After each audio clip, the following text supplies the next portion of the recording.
Droite, la petite phrase ne laisse pas la classe politique indifférente. Dans un entretien donné à l'hebdomadaire Valeurs Actuelles, le député LR des Alpes-Maritimes Éric Ciotti a offert une nouvelle version du jeu des 7 différences entre les Républicains et le Rassemblement national. Interrogé sur les électeurs LR qui pourraient rejoindre finalement Marine Le Pen, l'élu dit vouloir « limiter considérablement l'immigration » et construire de nouvelles places de prison. Relancé sur ses propositions et dans quelle mesure elle différencie son parti de l'ancien Front National, Éric Ciotti précise « Ce qui nous différencie globalement du Rassemblement national, c'est notre capacité à gouverner ». Cette petite phrase a également été relayée par le compte Twitter Les Républicains avec un lien vers l'interview, avant que le post ne soit finalement supprimé.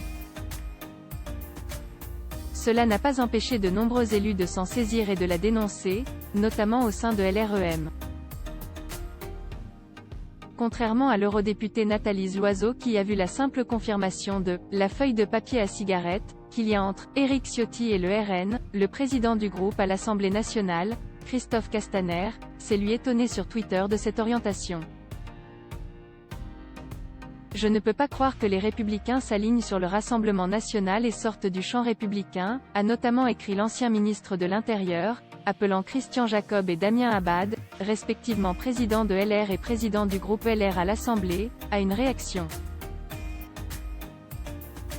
C'est également sur mode interrogatif qu'a réagi le patron de LREM, Stanislas Guérini. Pas les idées, je demande juste en passant. A-t-il notamment questionné. Pour le ministre chargé du commerce extérieur Franck Riester, venu des rangs de la droite, les digues tombent.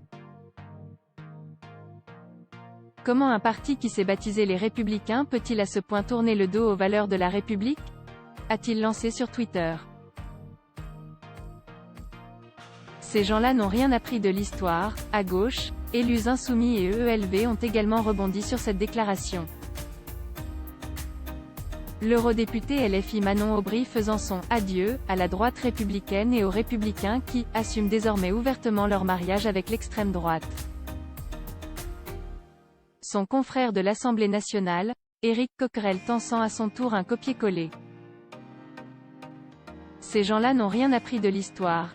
Quand on en vient à copier le programme de l'extrême droite, on haït son programme et l'extrême droite au pouvoir, a-t-il estimé.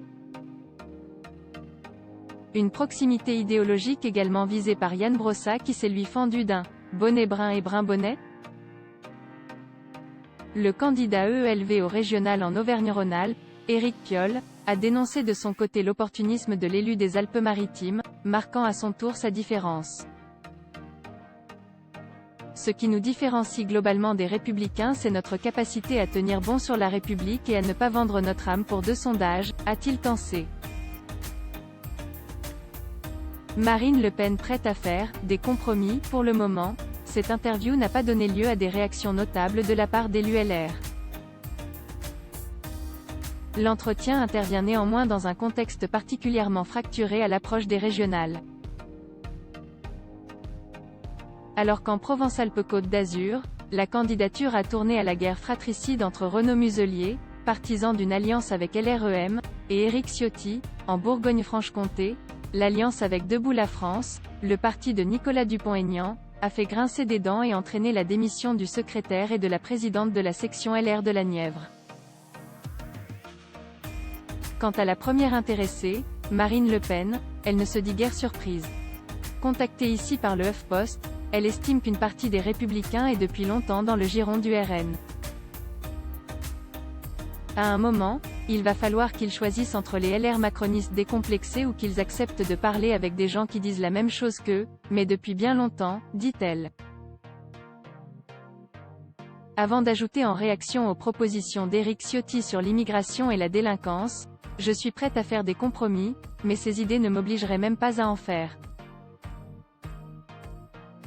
À voir également sur le HuffPost, Castex tense Le Pen pour son soutien aux généraux dans « Valeurs Actuelles », lire aussi pour les régionales, les membres des bureaux de vote prioritaires pour la vaccination Perico Légas, rédacteur en chef à Marianne, candidat MoDem en Centre-Val de Loire.